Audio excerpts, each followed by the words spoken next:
Welcome to the Luke and Connor podcast featuring Luke Charlier, that is me, and Connor Miller. That is me. Today we are interviewing Futhills, a Boise local rapper. This is our first interview, and it might be horrible, it might be great, we'll see. But just check out Futhills at the end of this if you're interested in his music. This is the whole point of this is just to open his music up to some new people and get us better at interviewing. So if he sounds interesting, check it out. I'll just let him introduce himself.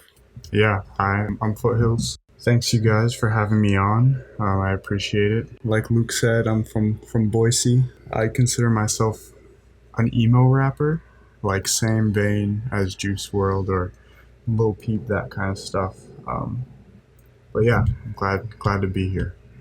Yeah, we're glad to have you. Yeah, just to start this off, I've listened to all your music over the last couple of days just so I can get a feel of what your music's like. And it does remind me a lot of Lil Peep, because isn't that your main influence?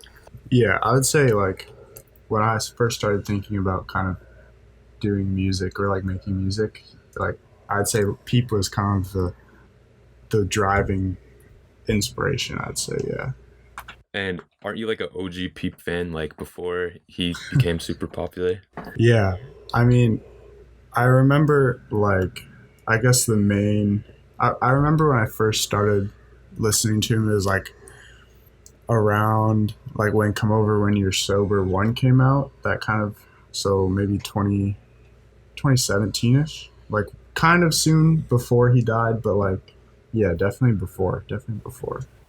Not gonna lie, I was never really on Peep before he died. I just remember the day he died, and I thought Lil Pump died. So I think that says a lot about my knowledge about Lil Peep. But I do respect him. He's one of the more influential underground artists. You can even see it because he's influencing you. So I feel he's probably influenced so many rappers throughout the world, and he touches so many people with his music. And I'm seeing that you're trying to do that with your music as well. I think even just the way he's kind of influenced the whole underground scene in general, SoundCloud, I guess, as well. Aside from just kind of the genre, I think that's kind of been his lasting impact, I'd say. But yeah, He's definitely a big influence.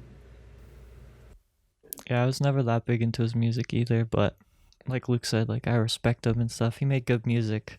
I listened to it after he died, and everyone talked about him and stuff, but was never an OG fan.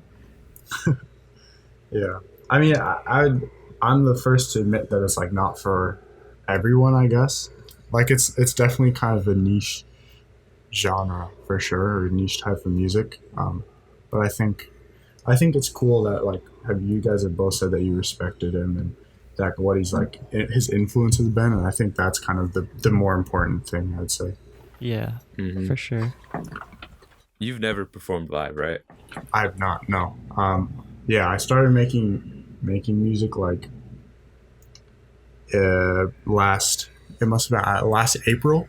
So after kind of everything was closed up because of the pandemic, and so I've not had a chance to. Something I like to do for sure, but no, I've not. So yeah, you have plans of eventually performing live if you get the opportunity? Yeah, I hope so. I'd really like to perform with Head Ass You. That would be super fun. That'd be a really great time. Yeah, I think it would too. I'd show up to that. Yeah, my first time. Hopefully, I would really enjoy it if it was kind of a joint thing with him. But yeah, I definitely want to. If you could perform live with any artist ever, dead or alive, who would you perform with? If you had opened the show or something. If I had to perform with anybody, I think I'd have to go with Pete, because I always just I really wanted to go. I was planning to go to one of his concerts right before he died. And just the videos of his live performances are so cool, I think. Just the way they were never any kind of huge, big production. It just felt so close, I guess, and personal when he was performing. I really like that vibe. That's how I would expect, or not expect, but want any kind of performance to go. I just think that's super cool. Wait, was Peep ever planning on coming to Boise? I just want to know. No, I don't think so. I was gonna go to one of Okay. his shows in Seattle. Because I know X was planning to come to Boise, and so was Mac Miller. Like, they both were planning to come, and they died before they could came. Mhm. So I think that's, if Peep also is like that, that would be like Boise's a death curse at that point. I think but X did come to Boise. I think he did too, but he was gonna come again. Yeah. He was going to. But I think he did. like he did definitely come, but I think he was gonna come again, but he couldn't, not because he died, but because he like got in like this controversy, because he always got in so many controversial things, and I think he just like quit touring for a while so he could like focus on it not getting canceled. But I have no idea. That was such a long time ago. Yeah, he came to Boise when he was still not super. He was still pretty small, I think, when he came to Boise. Yeah, Boise's like has a really unique music scene, I think. Like, it's not super big. Like, I don't know much Boise rappers outside of you, Head SU, and Young Cello. But yeah, me too. Like, I still has like such a prominent music scene, like with Tree Fort and the Record Exchange and stuff like that. Like, it's such like a close-knit community, but it's also not like Chicago or LA or just places where all the big artists come from. I don't even know a single big artist from Boise. Do you? I don't. I don't think I could think of any. Yeah. There's one. He's not like big, but I can't remember. I can't remember his name, which probably might be telling. But yeah, I can't think of anyone. Yeah. Do you think you'll ever get to Tree Fort someday? Like, work your way up through the Boise crowd? I mean, like, I guess why not kind of thing, but I'm not sure it's the right vibe. Yeah, but I don't know. Like, Tree Fort's like such a mix of people. Like, you see so many different artists come there. Like, JPEG Mafia and Vince Staples came through one year. Yeah, I remember that actually. I think people would vibe with you if you came through. Yeah, fuck it. Why not? Why not? Yeah. I would enjoy it. For those of you who don't know, Tree Fort is like a, like, I don't even know exactly what it is, but it's like Boise's Coachella, but with a lot more like just like a local music Christian moms, I guess. It's like Coachella without the drunk people as much, and it's also like indoors, isn't it? Isn't it more like indoor centric compared to Coachella? I don't even know. I think it's kind of both. But I think Connor was saying about how it's kind of got more of the local kind of emphasis on it too, which I think is cool. Yeah. I've never been there either, but I've heard about it. I just remembered a Boise band, like the Fets or whatever. Yeah. They performed at Tree Fort, so maybe you can get there. One of them is from Timberline, that's all I know. If you could perform anywhere in Boise or like in Idaho, like what venue would you like most want to perform at? Probably the one across, I think the Revolution Center is what's called. Across from the fairgrounds. Yeah, that one. Yeah, because that one's like the Knitting Factory is too high end. I don't, or like not high end, but I don't know. I just kind of like the underground kind of feel. More. I wouldn't want to. I think I wouldn't like doing a performance like somewhere bigger or somewhere more prominent, I guess. Yeah, you kind of have to start small anyway. Yeah, right. Yeah. So if you could make a song, like not a performance, but just like a song with any artist, dead or alive, who do you think it would be? Other than Peep, obviously. Right, yeah. Some people that I'd really like to one day make songs with is Cold Heart. I'd really love to, because he's one of my big influences as well. Garden is someone I'd really like to make a song with. I think if I had to choose one, it would be Garden, because I think that would be super cool. Aside from that, I would love to make another song with Sewer Person. I already have one. Forget that. Yeah. He was like one of the other big reasons that I started getting into kind of making music. So to be able to make that song with him was like, it meant a lot, and that's still why it's probably my favorite song that I've ever made. Yeah, I can tell too. Like I feel like your most emotionally like charged song, I guess. It's like the one that I can just tell the most that you put the most work into it, and it also shows with the streams too because it's your most popular song. Yeah, yeah, that one means a lot to me for sure. I would love to make another song with him. Just like I've said, he's one of my bigger influences, especially like more modern influences. And I really like the way kind of our styles go together as well. Is there any like other type of styles you would like have interest in experimenting in, or you think in the future you could experiment for? Yeah, I think especially recently I've been kind of getting into a more like pop punk vibe ish, like kind of Rockstar Boy was like that a little more, and Bad for Me was a little more like that. And that's something that I actually really enjoyed making both of those songs. So I'll probably do a lot more kind of that style. Aside from that, I want to try and do some kind of like, maybe not so much hyper pop, but like breakdance kind of thing, where it's a little bit less techy and more kind of, it's like kind of guitar stuff, but with the kind of hyper pop drum kit, if that makes sense. I know what you're talking about. Yeah. So not as like techno, not as like pitched up voice kind of thing, but that little more high BPM kind of high energy style, I think would be a little bit fun to try out. You listen to a lot of music, right? I just remember you, like your Spotify Wrapped or whatever was just like way more than everybody's. Yeah. What's like, who do you listen to the most? Just nowadays, not like all the time. Right. Yeah. Nowadays, especially really recently, I've been listening to a lot of Fatsy, who I keep telling you to check him out, but I should probably check him out. I just get so much recommendations from people. I get it. I just lose track of everything. Yeah, especially from Matt Likes Movies. Like 5 things a week. Yeah, I've been listening to a lot of Fatsy, a lot of who is like more kind of modern Midwest emo kind of vibe. And I've been trying to get into a lot of that. Obviously, a lot of Sewer Person, a lot of Garden.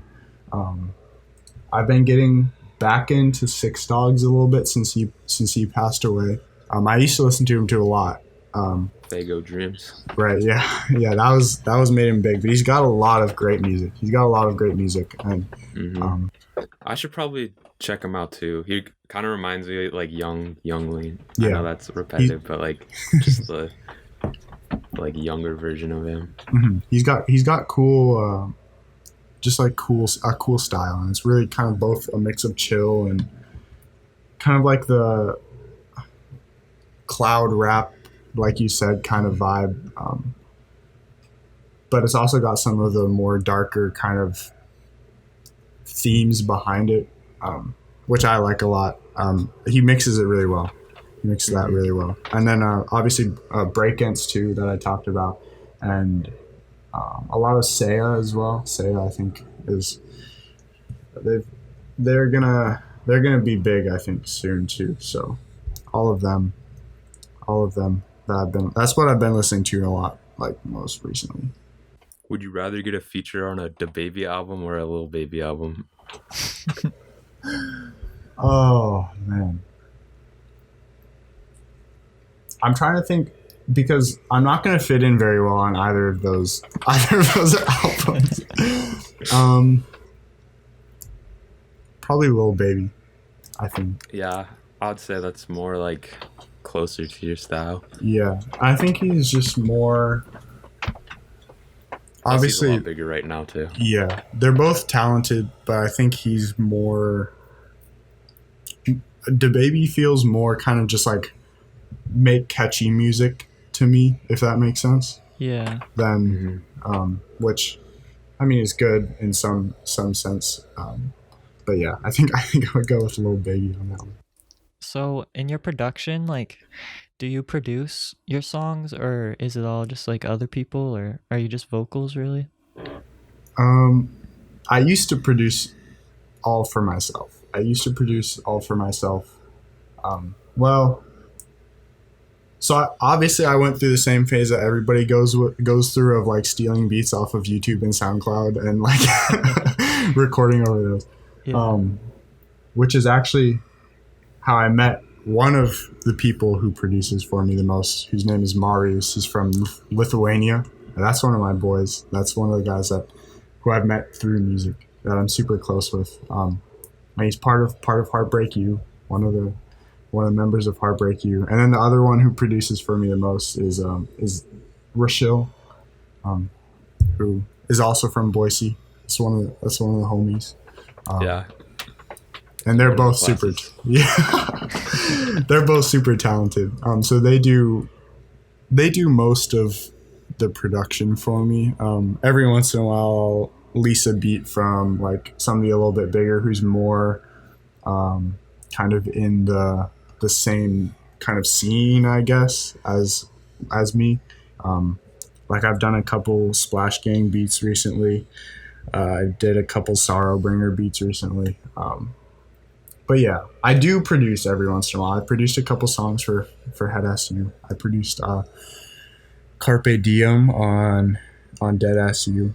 And there's a couple more I think coming out that I produce for him. So I still do produce, but not as much for myself as I do for other people. What's your least favorite song you've ever made and your favorite song you've ever made?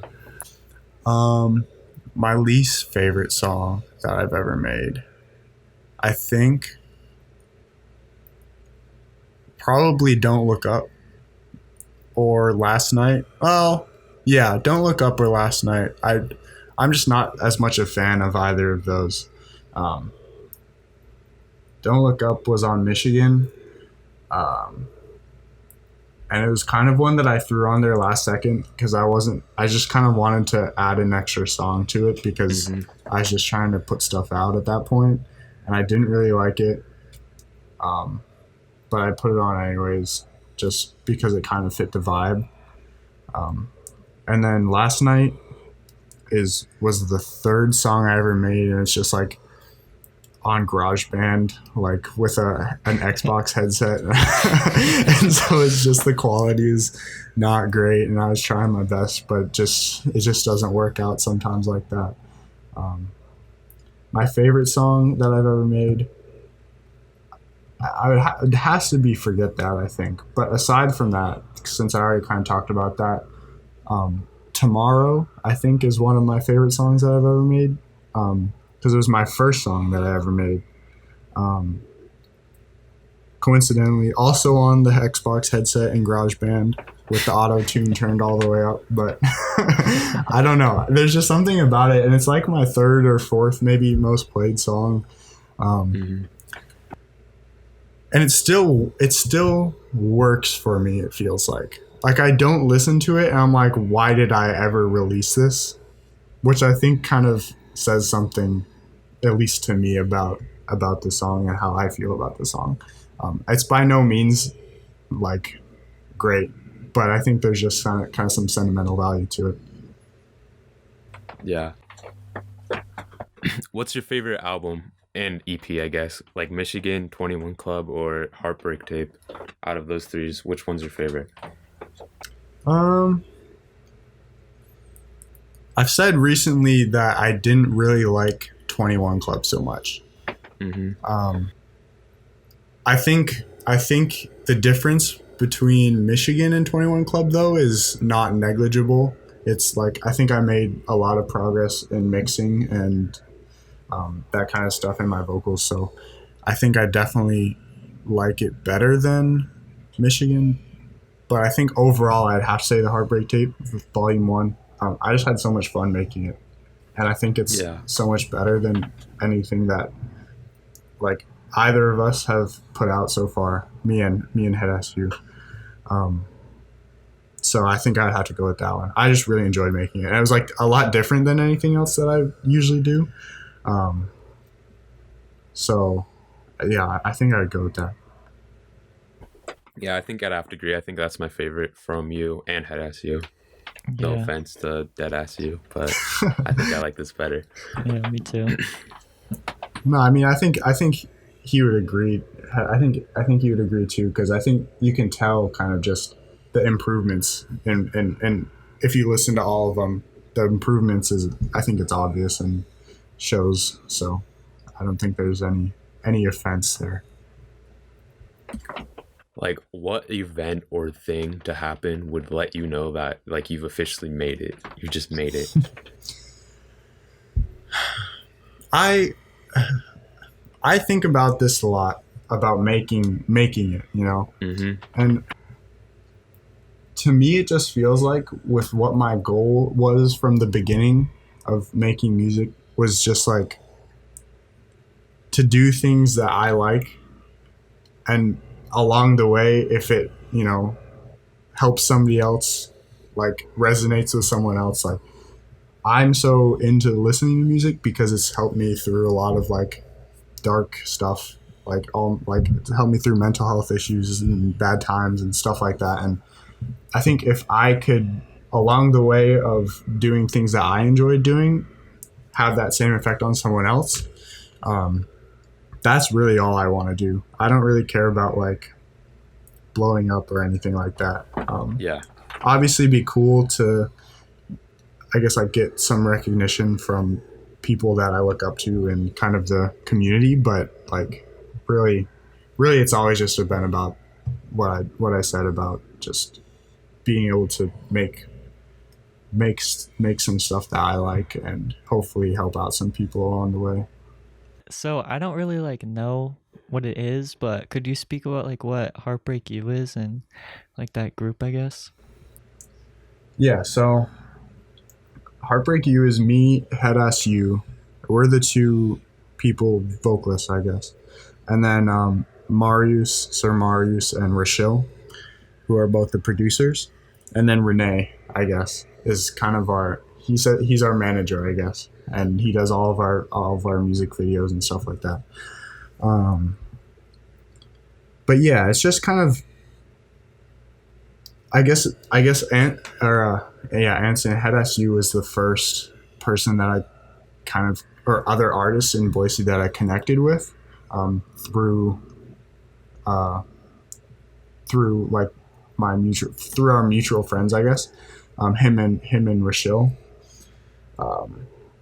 So we kind of started that. It was just us three at first, and then Renee, who kind of started it just by meeting through mutual friends. We were all from Boise. And then later, because Marius he's basically, after I stole the beat to our song from him. And he DM'd me. He's like, "This is sick. Like, let me produce for you more." I was like, "Okay." So he was basically just kind of producing a bunch for me after that point, and I was like sending some of his beats to Head Ass You, and he's like, "Oh, these are really great. We should use them together." And so he ended up getting added to Heartbreak You, and now that's all four of us artists, and then Renee. Like, what music from your childhood like shows up in your style today? Like something you listen to when you're like 8 or 9? One song that I came back to recently, actually. Do you know the song "Check Yes Juliet" by who's it by? I need to look it up really quick. I might, but I don't know if I know it by the title. By We the Kings. I don't know. It was really big when I was probably like 5th, 6th grade, maybe. And it's kind of like a pop punk kind of thing. And I hadn't listened to it in such a long time until like last year or something. And I just kind of remember, it just popped into my head one day. And I was like, this explains, like, this is what I was listening to when I was really young, and this explains I feel like why I'm like listening to all this stuff and making this stuff today, and I thought that was really funny. But yeah, kind of just those cheesy like basic like pop music kind of stuff from you know 2008, 2009, 2010. I think indirectly, whether I recognize it or not, has influenced me a lot. And then oh yeah, but in terms of my childhood, like I think those kind of songs are the biggest influences for sure. Yeah, like Rockstar Boy sounds exactly like a song from 2009 to me. Yeah. Like not in a bad way, it just sounds like from that era. Yeah, that's kind of how I felt making it, which is kind of fun. I enjoyed making that song a lot, and that's kind of what I was trying to channel through it. Was that kind of vibe? So like, what does your creative process look like when you like go to make a song? Like, do you have a schedule, or is it more just like in the heat of the moment, like you just get a good idea? Usually, I wouldn't say a schedule necessarily, but it's kind of a mix of both. I would say. Like sometimes I'll be like, all right, tonight I should sit down and try and like write and record, and I'll go into my room, and I have my like setup and stuff in there, kind of, um, and just kind of sit down and scroll through all of the beats that I have that I haven't done anything on, or maybe if it's something that I'm already working on, choose one of those. Um, Usually, I'll start with writing a hook. Um, if I really like just the hook, I'll kind of save it and come back to it later because I'll think about people that I might want to send it to. Like if I think I write a hook that Head SU is really gonna like and might want to record a verse on, I'll just save that there and then send it to him later. But usually I'm just like it's kind of I'd like binge, I guess. Like I'll sit down one day or one night and just like write and record as much as I can in that one kind of sitting. Um, but if anything ever kind of pops into my head that I'm like, oh, that could make a good lyric, or that's a nice melody, I'll just like record it on my phone, or like write the lyric on my phone or something like that, and keep it until I need some inspiration in one of those kind of sit downs. Have you ever like gotten a rut of like not really like having any ideas, or I guess just like a writer's block, or just like no motivation to really record or do anything like that? Yeah, all the time, which I think kind of sucks. And I think it's part of it. I feel like is a product of the kind of music that I'm making, like because it's about kind of like sad themes and stuff like that. And so I'll like put myself into kind of like a spiral where I'm like, oh, I feel like crap. I need to write about it, and then I'll write about it, and then I'll feel worse, and then I just get like unmotivated. But yeah, I definitely, and also, which is super annoying, anytime I write a song that I really love and record it and it sounds the same way that I want it to and it sounds great, or like anything like that, I'll just get stuck for all the songs like after that because I'm just trying to remake that song, it feels um like I did that with the very first song I made was Tomorrow, and I did that and I was like, I'm never gonna make another song like this. Like I can't do it. I was stuck like that for a long time. Like, if you go like on my profile, there's like 3 songs that came out after Tomorrow, and I'm just like, I don't think any of these are better, and I don't know how I'm gonna make a better song than this. And then the same thing happened after Forget That. I'm like, I don't know how. I don't know where this came from. Part of it is probably the feature, but like I just didn't feel like I could replicate that same like that same vibe, that same level of of song, I guess. And then that Yeah, that really gets me stuck. I definitely can like relate to that. Not exactly when it comes to making music, but like once you make something super good, you're kind of at a conflict. Do I start a new idea, or do I just keep repeating the same idea? And you're never going to repeat the same idea as good as the like first time you did it. So that's pretty tough. Just finding ways to kind of, because you don't want to improve the same thing that you already did. You want to, or you obviously you want to improve it, but you don't want to just take that and find a way to do the same thing better. I feel like you always want to take that and find a way to change it to make it better. Yeah, build off of it. Right, yeah. And evolve, I guess. Yeah. Okay, I'm going to create a hypothetical situation. You're releasing an album. This is going to be like your best album yet. But your label is like, you have to have a feature on here. And the feature has to be either Taylor Swift or Joyner Lucas. And it has to be on a song that doesn't match their vibe at all, because they're trying to start a new like vibe with their music, and this is how they're like gonna practice is on your song. So who are you picking, Joyner Lucas or Taylor Swift? So it'll be like Taylor Swift on like a drill song, or it'll be like Joyner Lucas like on Forget That.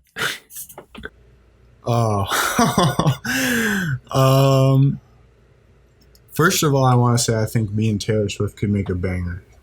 Yeah, I think you could, but maybe not. But not on a drill beat. I'm gonna talk to Rashil about that because he keeps sending me drill beats, and I don't want to make a drill, or I can't make drill. Send him to Taylor. Oh man, Taylor Swift on a drill beat, or Joyner Lucas on like a Midwest emo trap song. I think I'll go with Taylor Swift because people will listen to it no matter what. Yeah. Even if it's horrible, they'll listen to it. You know what I mean? Yeah. Here's my answer. I'm going with both. Like, you're just gonna become an internet icon after that moment. You have Joyner Lucas and Taylor Swift on the same album. I didn't know both was an option. Fun of you. Yeah, you could. I mean, I'm just saying, I would like convince the label. I'm like, give me both or I'm quitting. That's what I would say to them. And the thing is, like, you might become like an internet meme, but we've seen so many like internet meme artists like take their memedom, I guess, and then turn it into an actual career. Yeah. So would you ever consider like making like really bad music on purpose just so you can get that like meme status? Or not even bad music, just like joke music, like a meme song? Yeah. No, I don't think so, because I'd take it back to kind of like what I said earlier about why I started and like what my goal is, and I think that just doesn't fit at all. You know what I mean? Yeah, if you just started making Young Gravy songs. It just seems really contradictory. I mean, and there's people who make those kind of, or that kind of music as their outlet, but that's just not what I'm doing. You know what I mean? Yeah. Like a couple weeks ago, when all the GameStop stuff was happening, my cousin was like, "Hey, you should make a GameStop like song and a music video to it, and like post it on Wall Street Bets, because you would just blow up." He's kind of right, but he's 100% correct. And if somebody did that, they would probably blow up. But I really thought about it for a sec. I really did, because it's a good idea, but I just couldn't come to terms with like why I'm doing it. You know what I mean? Yeah, like sacrificing your artistic integrity, I guess. Yeah, just so exactly. You can get a few more streams. That'd be funny though if you made that song. I'll definitely bump it. I mean, we gave the little shout out on GME Interlude, but it wasn't any big meme song. Yeah, I honestly, I know he'll probably disagree with this, but I feel like I could see Anson making a meme song for some reason. It just makes sense in my head. Yeah, I think he could. I think he would probably say a similar thing to me about making one. But I could see it. Because he has much more like punchline delivery. Yeah. Compared to you, you're more of like a emotional artist, while he's more of like joking punchline, and then he has some emotional songs, obviously. But like that's what I pick up when I listen to from you too. Yeah, and he's a lot more clever with like his lyrics. He's a much better writer than a lot of people that I know. So I think he could, if he wanted to do it, he could 100% make it work. Yeah, I just think he would probably never listen to that song ever again if he made that. Yeah.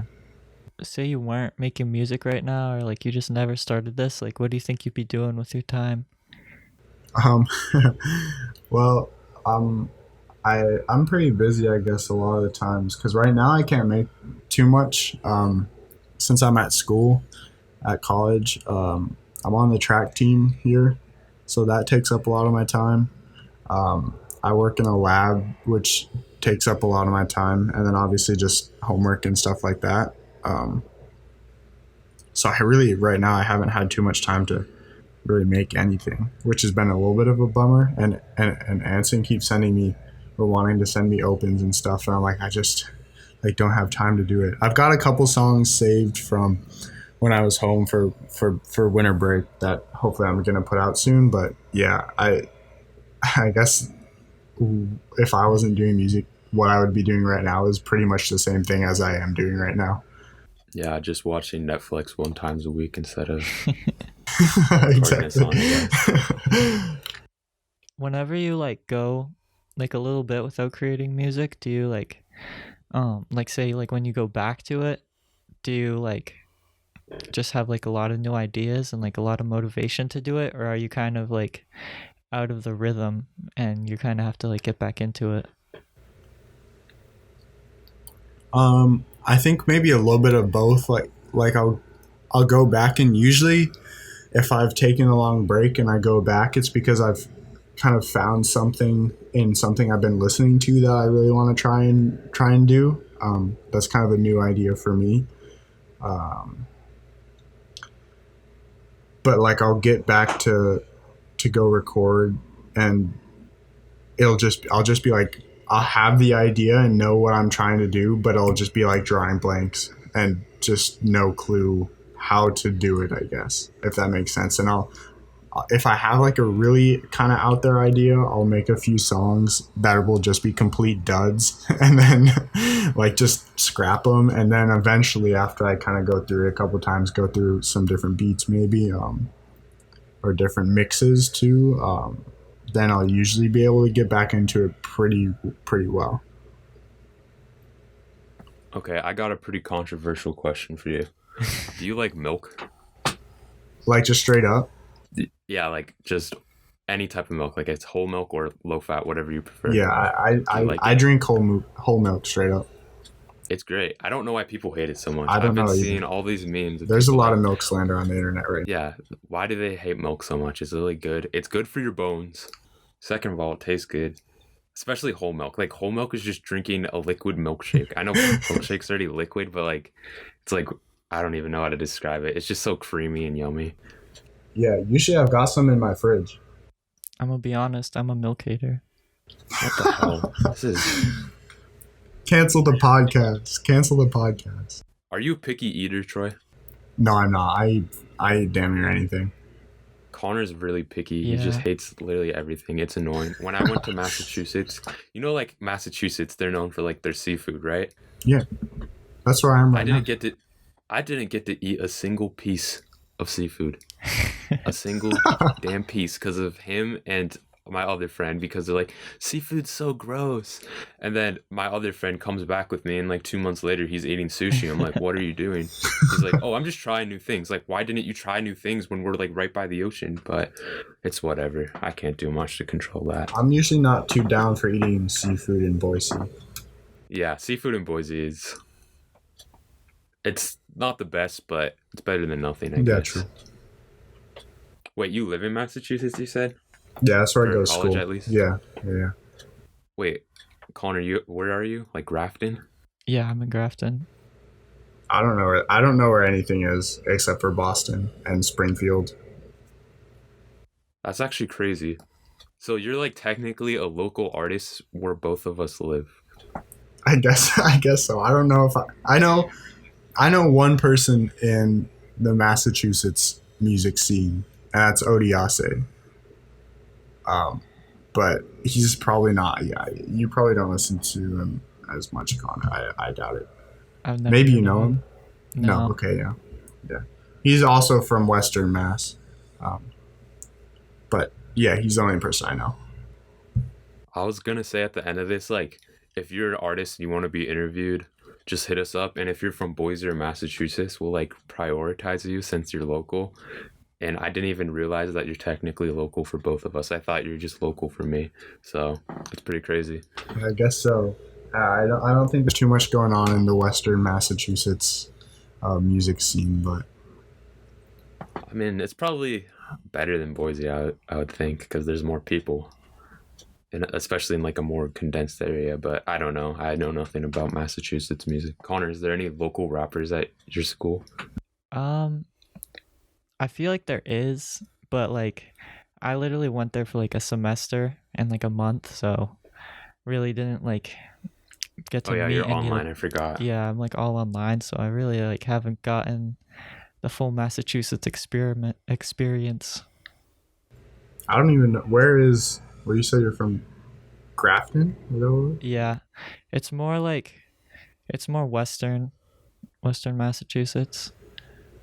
I need to look up where that is.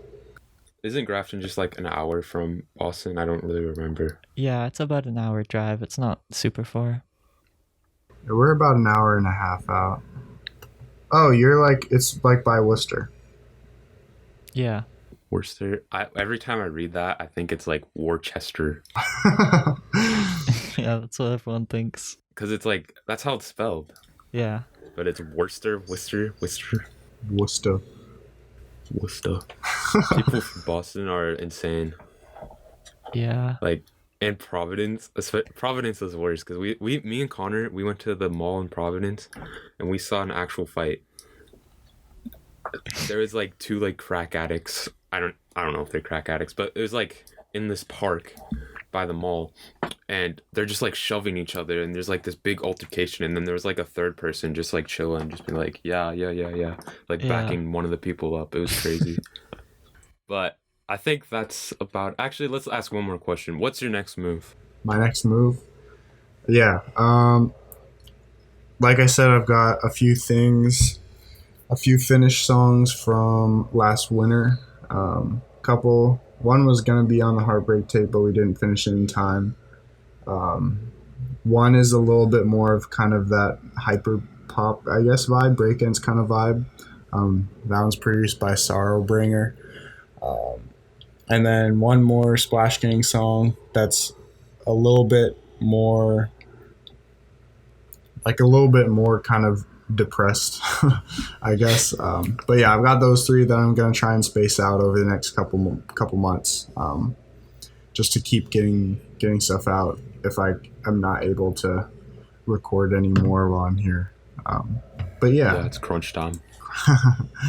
but yeah, so that's my next move. Hopefully produce some more for Anson as well. I'd love to do that. All right. So everybody, go check out Futhills. Give us feedback on this podcast because this is our first interview. So Yeah. what we can improve at, because your feedback for the first actual podcast actually helped a lot and made us better making podcasts. So if you could do the same for the interviews, like just things that we sucked at or things that we can improve at, just bring it up. I think that wraps it all up. Go check out Futhills. Check out Heartbreak Tape Volume 1. That's his new album with Head Ass You. And that's about it. Thanks for listening. Bye.